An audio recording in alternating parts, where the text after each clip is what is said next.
Así que vamos hoy con el mismo amor y reverencia de todos estos miércoles anteriores a abrir nuestras Biblias en el Evangelio de Marcos, capítulo 16. Y vamos a mirar cómo hoy terminamos esta exposición del Evangelio de Marcos, el Evangelio de la acción, como es conocido. Dice así la palabra del Señor.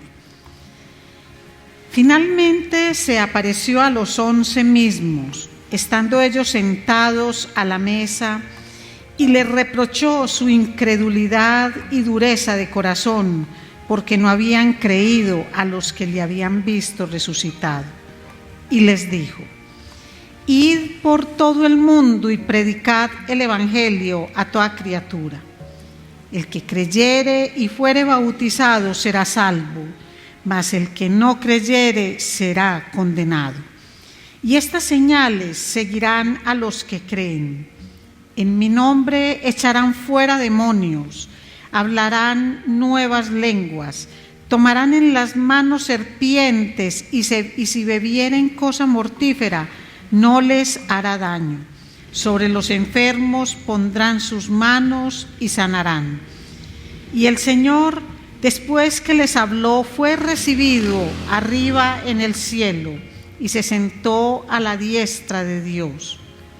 Y ellos, saliendo, predicaron en todas partes, ayudándoles el Señor y confirmando la palabra con las señales que la seguían. Amén. Padre, gracias, Señor. Gracias infinitas por tu palabra. Gracias, Señor, por darnos palabra, iluminación, Señor, a cada texto, para que podamos comprender el alcance de este tu Evangelio de la acción, el Evangelio de Marcos. Gracias, Señor, por las enseñanzas traídas a nuestras vidas. Gracias, Padre, por la manera como nos muestras tu amor, tu dirección permanente, porque nunca nos has abandonado, porque nos has permitido que cada miércoles aquí no se expongan palabras humanas, no se den conferencias, sino que se busque la luz de tu palabra, buscando en la misma Biblia aquellas enseñanzas que son indispensables para nosotros. Gracias, Padre, por esa última enseñanza, ese mandato. Gracias te damos, mi Señor, en el nombre poderoso de Cristo Jesús. Amén.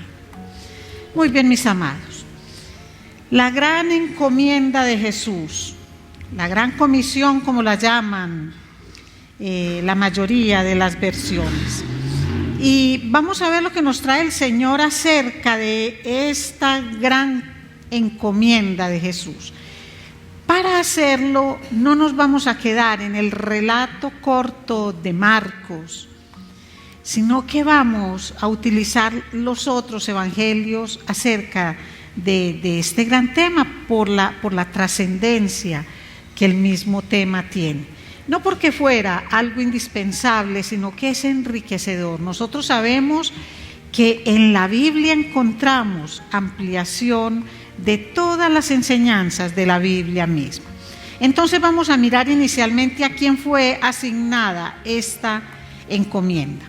Y el versículo 14, que también nos sirvió en la predicación pasada para ver cómo fue la actitud de muchas personas frente a la resurrección de Jesús, vemos ahí a unos discípulos que no creyeron ante el testimonio de las personas que primero que ellos vieron a Jesús resucitado. Sabemos que él tuvo varias apariciones, pero estos discípulos no creyeron ni a las mujeres ni a los hombres de Emaús, pero ¿saben algo? No recordaron todas las enseñanzas de Jesús acerca de su muerte y resurrección. Por eso dice que finalmente se le apareció a los 11 y les reprochó su incredulidad. ¿Saben algo? Que para Jesús tiene un valor, es de alta estima el honorable testimonio de las personas que creen en Él. Es lo que nosotros hacemos cada que le contamos a alguien acerca del Evangelio, cuando le damos nuestro testimonio, no por mostrar que nosotros somos grandes, no, antes por el contrario, es por lo que el Señor ha hecho en nosotros. Cada que mencionemos un testimonio, el que debe resaltar es el Señor. Y en este caso, el testimonio que estaban dando estas mujeres y estos hombres sobre Jesús era una realidad. Jesús ha resucitado. Y vino y contó lo que Jesús mismo les dijo que fueran a contar, pero ellos no creyeron. Uno diría, bueno, después de esa incredulidad, ¿qué más va a hacer Jesús? En el Evangelio de Marcos hemos visto vez tras vez la forma como el Señor tiene que ser insistente en las enseñanzas. No creían, tenían miedo, les tenía que repetir una y otra vez. Pero el Señor no se queda solamente en ese reproche, lo hizo y sabe que va a ser definitivo para ellos. Lo que hace ahora entonces es darles una hermosísima responsabilidad, una gran encomienda. Pero cuando leamos esto no digamos, eso fue para ellos en esa época. No, vamos a ver que es para todos nosotros. Es una gran encomienda que inicialmente Jesús lo que hace es entregarla. Ustedes saben lo que es una encomienda, es algo que yo entrego a alguien para que ese alguien se lo lleve a otro. Un mensaje, un paquete, algo. En este caso es el mensaje más hermoso que Dios mismo puede entregar a la humanidad.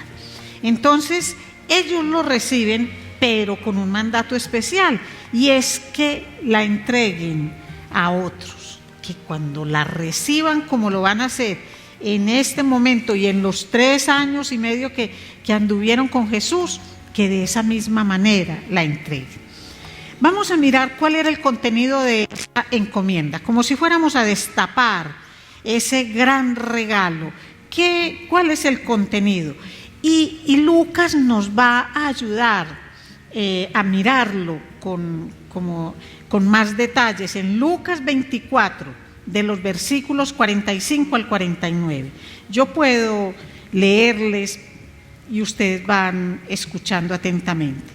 Entonces les abrió el entendimiento para que comprendiesen las Escrituras y les dijo: así está escrito, y así fue necesario que el Cristo padeciese y resucitase de los muertos al tercer día, y que se predicase en su nombre el arrepentimiento y el perdón de pecados en todas las naciones, comenzando desde Jerusalén.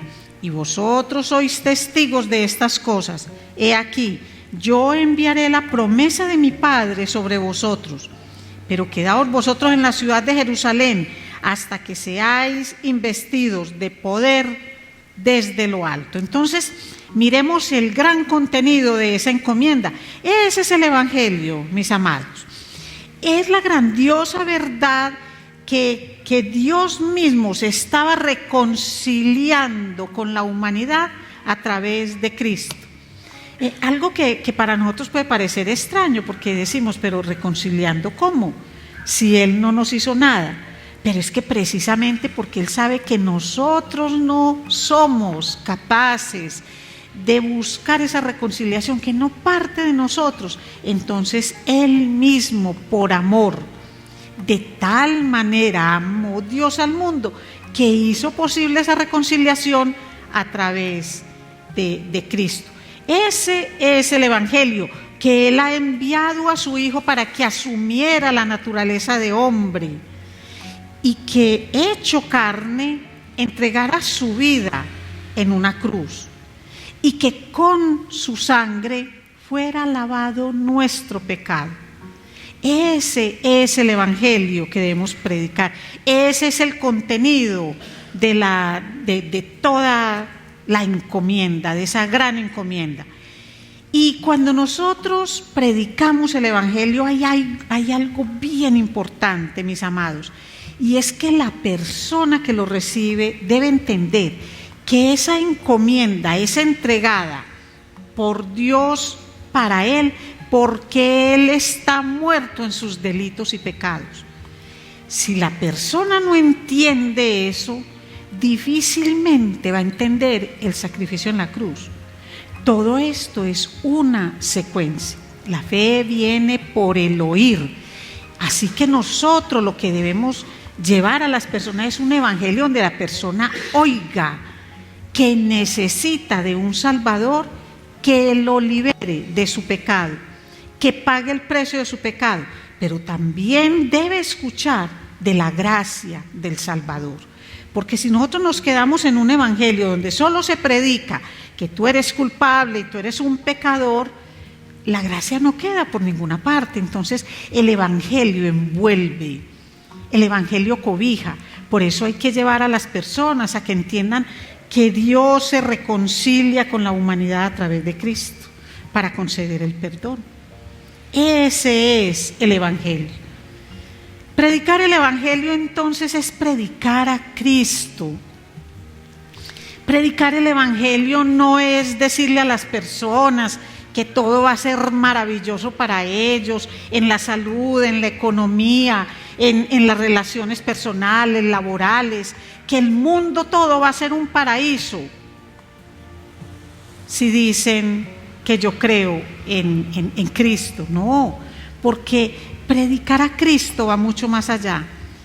No podemos predicar a Cristo sin la cruz, eso no es posible. Predicar a Cristo sin la cruz es engañar a la gente. Predicar a Cristo diciendo que todo es perfecto y que está muy bien, no es la verdad. Y nosotros cuando llevamos la predicación de Cristo, eso es lo que llevamos. Llevamos al Salvador, un Salvador que dio su vida en la cruz. Es decir, que predicamos a Cristo y a Él crucificado y resucitado. ¿Qué significa predicar realmente?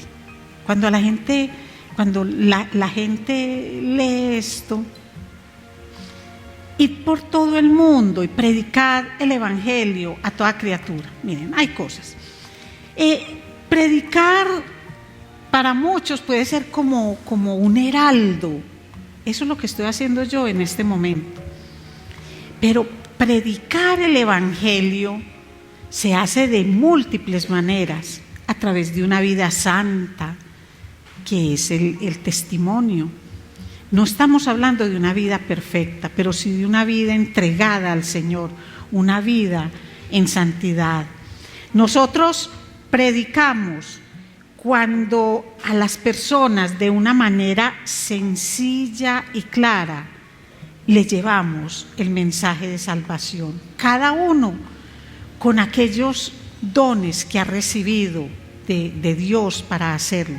Hay unos que hablan, hay otros que escriben, hay otros que ayudan, hay otros que consuelan, hay otros que animan, hay otros que han recibido de Dios dones especiales para hacer dinero a través de sus labores. ¿Y qué es lo que hacen? Ayudan a aquellos que tienen dones y talentos especiales para que el evangelio se lleve al resto de las personas.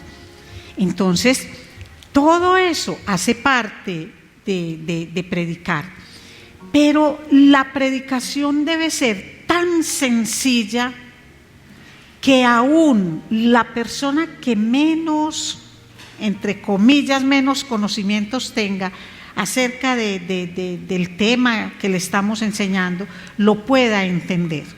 Porque yo puedo predicar el evangelio y utilizar unas palabras tan rebuscadas que hagan que la persona piense que yo soy erudita, pero que yo no entendí nada. Entonces se diluye la labor del evangelio. Si nosotros miramos la manera como Jesús lo hacía, siempre utilizó palabras sencillas, siempre utilizó modelos de la vida diaria, las parábolas y todas las cosas que él enseñaba. Así que vayan a todo el mundo y prediquen el Evangelio, no quiere decir que entren primero a una escuela de oratoria y que luego, cuando hayan entrado a esa escuela de oratoria y hayan hecho todo una carrera de teología, salgan a decirle a las personas cuánto saben sobre Dios. El Evangelio lo que ayuda es a que las personas conozcan a Dios, que lo conozcan en su verdadera dimensión. Pero ¿quién predica y quién enseña? El que conoce. De resto no podemos. Yo no puedo enseñarle algo a alguien cuando yo no lo sé. Por eso el término predicar no es igual para todo el mundo. Si no, el Señor sería injusto al asignar esa tarea. Vayan y prediquen con lo que yo les he dado, que es lo que vamos a ver, en la medida en que yo les he enseñado, es lo que dice el Señor. Y miren el método para entregar esa encomienda. Si bien hemos destapado la encomienda, hemos visto su contenido, Mateo nos muestra cómo hacemos para entregarla. Es una encomienda grande, es el regalo más maravilloso. Y dice Mateo 28, 19 y 20: por tanto, id y haced discípulos a todas las naciones, bautizándolos en el nombre del Padre y del Hijo y del Espíritu Santo, enseñándoles que guarden todas las cosas que os he mandado. Entonces, lo primero es hacer discípulos. ¿Y cómo se hace un discípulo? Haciendo discípulos, enseñándoles, bautizándolos. Y para uno hacer un discípulo, lo que hace es un seguidor, un imitador de Cristo, de tal forma que la mente, el corazón y la voluntad se orienten hacia Jesús. Eso es lo que hay que hacer, porque no es solamente que llegue a la mente, no es solamente que digan yo quiero mucho al Señor, pero hago como yo quiero. Mente, corazón y voluntad. Es decir, la palabra puesta por obra. Ese es el discípulo. Bautizándolos en el nombre del Padre, del Hijo y del Espíritu Santo. Y mucho cuidado con esto, mis amados. Cuando Marcos dice aquí, el que creyere, en el versículo 16, el que creyere y fuere bautizado será salvo, mas el que no creyere será condenado. Expresamente lo que está diciendo es que tanto la salvación como la condenación dependen del creer, no del bautismo. Lo que pasa es que el bautismo en el nombre del Padre, del Hijo y del Espíritu Santo es un sello del creyente. No se concibe un creyente que no baje a las aguas, porque es una prueba de obediencia y el Señor así lo manda. Entonces no podemos decir, es que si la persona no se bautiza se condena. No, es que la persona cree en Cristo como Señor y Salvador y da un testimonio externo de una condición interna. Yo bajo a las aguas y yo muero simbólicamente al pecado. Eso es lo que hace la persona. Y la persona no teme que los demás vean, sino por el contrario, es algo que con orgullo exhibe ante los demás. Así que si hoy aquí entre ustedes hay alguno que dice soy creyente y soy cristiano y a estas alturas no se ha bautizado, pues es un desobediente y está faltando al mandato del Señor. Por eso nosotros no bautizamos a niños. No le podemos decir a un infante que se bautice, porque el infante apenas está creciendo. Pero aparte de Jacob, aquí entre ustedes, ninguno tiene la condición que tiene el niño. Así que si hay alguno que no ha dado ese paso de obediencia, hable con el Señor y posteriormente hable con el pastor para el próximo día de bautismos. Bautícenlos en el nombre del Padre, del Hijo y del Espíritu Santo, no porque haya virtud en el bautismo, no hay virtud en el bautismo como tal, pero el bautismo lo que hace es reconocer esa unión con Cristo. Enseñándoles. En realidad, ¿qué es lo que hacemos cuando le enseñamos a una persona? Lo primero que debemos hacer es lograr que todo esto que hemos hablado, de lo que fue la labor de Jesús, esa labor salvadora, esa labor por medio de la cual el pecado es perdonado, la persona es salva, es algo que la persona debe entender. Y eso no se hace solamente diciéndole algo, sino que la persona debe exponerse más a la palabra. Como cuando vamos a formar a alguien en alguna profesión, con solo decirle algunos 2 o 3 atributos de la profesión, esa persona no se hace profesional en esa materia. Se debe exponer a la materia, pero alguien le debe enseñar, y eso es lo que el Señor dice: hagan discípulos, bautizándolos, enseñándoles. ¿Y qué es lo que les van a enseñar? Lo que les van a enseñar es todo lo que han visto del Señor. Todo lo que han visto de Él es lo mismo que le deben enseñar. Conducir a la persona hasta que la persona haya entendido. Deben instruir, fortalecer, explicar. Y saben una cosa, cuando amen a alguien de verdad, alguien que esté muy cercano a su corazón, háganle ver lo que significa la condenación. Háganle ver lo que significa que el que no creyere será condenado.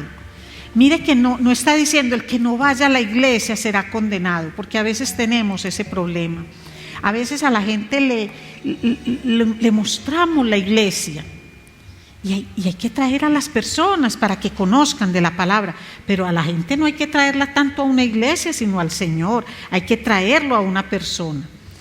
Pero si tenemos a alguien que aún hablándole del Salvador no creen, suplíquenle a esa persona, por amor a la persona. Ahora, es difícil que si nosotros no amamos realmente a alguien, llegue el momento en que no le insistimos. Y a veces se nos convierte casi como en un alivio escuchar que en la palabra dice que no le echemos las perlas a los cerdos.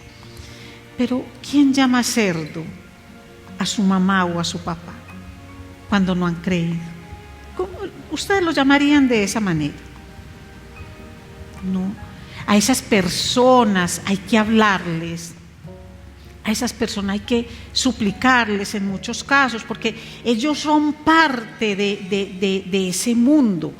Y miren la forma tan hermosa como lo dice: vayan a todas las naciones. Pero hay algo, ¿será que cualquiera de nosotros puede ir a predicarle a todas las naciones y a todas las criaturas? No. Cuando nosotros leemos con los diferentes evangelistas, dice que empiecen en Jerusalén. ¿Y qué era Jerusalén para ellos? Para los discípulos, ¿qué era Jerusalén? Era su casa, era el sitio donde estaba el templo. Era su zona, en ese caso era donde ellos estaban. Así ellos fueran Galileos y otras zonas, era todo lo que conformaba su casa. Igualito nos pasa a nosotros. Eso es lo que nosotros debemos hacer. Empezar por nuestra casa, por nuestro círculo de influencia. Porque el mundo es a quien le debemos predicar entre todos. ¿Y cómo debemos nosotros hacerlo? Lo debemos hacer cada uno en la medida de sus capacidades. ¿Cuánto tiempo debemos hacerlo? Todo el tiempo. Todo el tiempo. Por eso esta no es una labor ni solamente para los discípulos, porque ellos tuvieron un tiempo y un alcance limitados. Hasta el momento de su muerte llegaron ellos, hasta donde las fuerzas les dieron para llevar el Evangelio.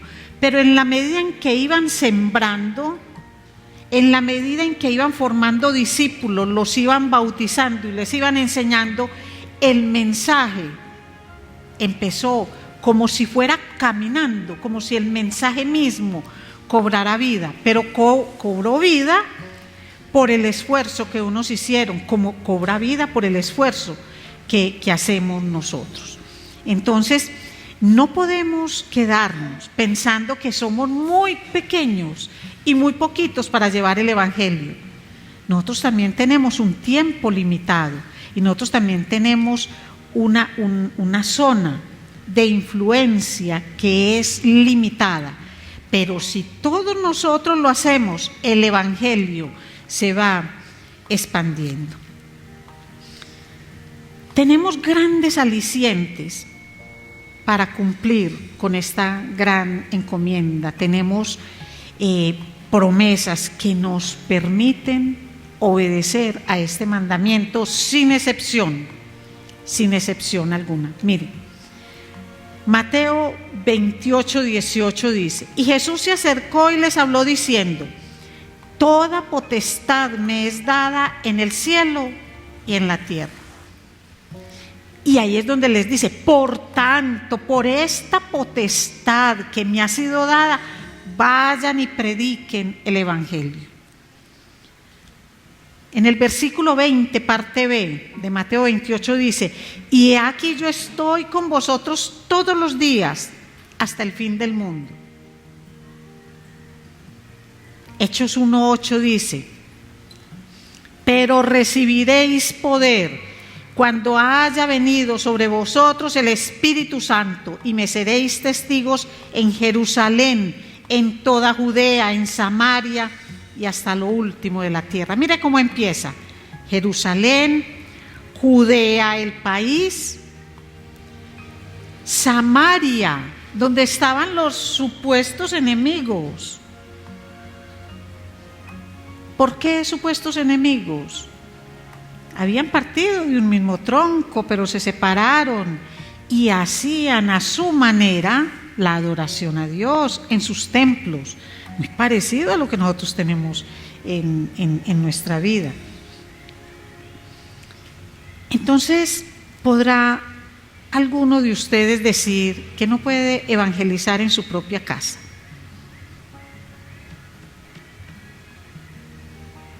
¿No está Jesús con nosotros todos los días de nuestra vida? No podremos evangelizar en nuestra familia, no podremos evangelizar en el sitio donde trabajamos, donde estudiamos. No podemos predicar de la manera que vimos ahora, hablando, consolando, ayudando, llevando materiales, entregando una Biblia, un tratado. ¿Alguno de ustedes ha experimentado el gozo de saber que le ha presentado el Evangelio a una persona y que esa persona ha creído? ¿Ha experimentado esa felicidad como del deber cumplido con Dios cuando alguien le dice: gracias porque una vez me hablaste de Cristo y eso ha transformado mi vida y la vida de mi familia?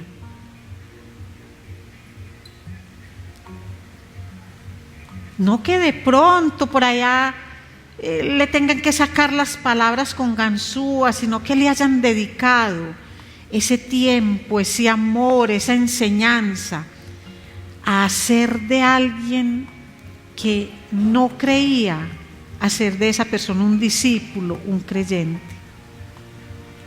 Eso produce un gozo indescriptible y por algo muy especial, no porque uno se sienta mejor que la persona, sino porque uno sabe que está pagando una deuda de amor con esa persona y con otras. También este es el momento de preguntarnos que cada uno, ahí que se diga, bueno, ¿yo qué he hecho para obedecer el mandato de Dios? Porque es que nosotros cuando leemos esto, cuando nosotros leemos, vayan por todo el mundo, le tenemos que poner nuestro nombre. Yo debo leer, Luz Marina, ve por todo el mundo y predica el evangelio a toda criatura. El que creyere y fuere bautizado será salvo, mas el que no creyere será condenado. Ay, Señor, pero si no cree, ¿yo cómo hago? Si la persona cree o no cree, no es culpa de nosotros. Dios nunca es injusto en los encargos que nos hace. Él lo que dice es, predica el evangelio. Y cuando dice, el que creyere y fuere bautizado será salvo, mas el que no creyere, lo que está diciendo, mira por lo que tienes que predicar. Porque todas esas personas, si creen, entonces se salvarán. Pero si esas personas escuchan y no creen, se van a perder. Pero tú has hecho lo tuyo, predica el evangelio. Predica a todas las personas que te encuentres con los dones y los talentos que el Señor te haya dado, que fue lo que vimos al inicio de este mensaje.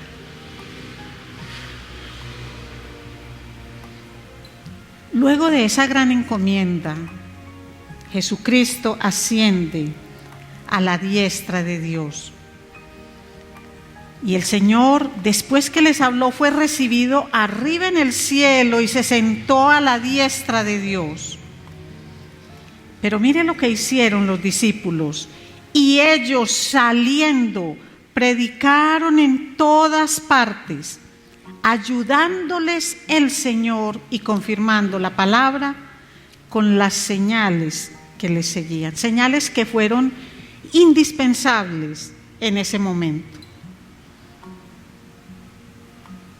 Hoy, mis amados, ese tipo de señales no son las señales que colocan el sello verdadero sobre un discípulo, sobre un heraldo del Señor. En ese momento eran las señales que se necesitaban. Mire cómo habla de hermoso Juan 17. Sobre lo que fue esa obra completa de Jesús, que es como lo debemos nosotros mirar. Juan 17, del 5 al 8 dice, ahora pues, Padre, glorifícame tú al lado tuyo, con aquella gloria que tuve contigo antes que el mundo fuese. He manifestado tu nombre a los hombres que del mundo me diste, tuyos eran y me los diste, y han guardado tu palabra. Ahora han conocido que todas las cosas que me has dado proceden de ti, porque las palabras que me diste les he dado, y ellos las recibieron, y han conocido verdaderamente que salí de ti, y han creído que tú me enviaste. Dios Padre contestó la oración de Jesús glorificándole con aquella gloria que tuvo antes que todo fuese hecho, porque nosotros sabemos que Cristo es coeterno con el Padre. Y desde ahí, desde ese trono de la gloria, sentado a la diestra de la majestad, lleva a cabo ese ministerio tan hermoso para todos nosotros. Hechos 1, del 10 al 11, dice, y estando ellos con los ojos puestos en el cielo, Entre tanto que él se iba, he aquí se pusieron junto a ellos 2 varones con vestiduras blancas, los cuales también les dijeron: varones Galileos, ¿por qué estáis mirando al cielo? Este mismo Jesús que ha sido tomado de vosotros al cielo, así vendrá como le habéis visto ir al cielo. Por eso, mis amados, tenemos que predicar, porque un día vendrá con gloria a juzgar a los vivos y a los muertos, y su reino nunca, nunca tendrá fin. Todo eso es el Evangelio, todo eso es la predicación que debemos llevar a las personas. ¿Qué nos limita entonces para llevar el Evangelio? ¿Cómo nos vamos a quedar con todo esto solo para nosotros? ¿Por qué no crecen las iglesias? ¿Acaso será que el mundo no necesita el Evangelio? Las iglesias no crecen porque los creyentes ni hablamos ni actuamos, y cuando actuamos nos hacemos ver como buenos nosotros y no le damos la honra y la gloria al que realmente lo merece. En lugar de nosotros llevar la luz al mundo, traemos la oscuridad del mundo a la casa del Señor y queremos diluir el Evangelio.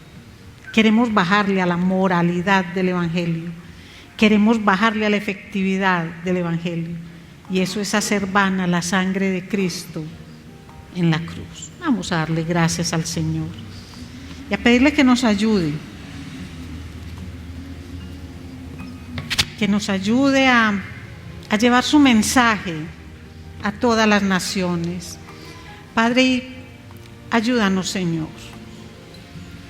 Sabemos de memoria que estarás con nosotros hasta el fin del mundo y que nos será dado poder, un poder para llevar tu palabra a todas las personas, a todas las naciones, entendiendo por naciones aquellas áreas de influencia en las cuales nosotros nos movemos en nuestro día a día.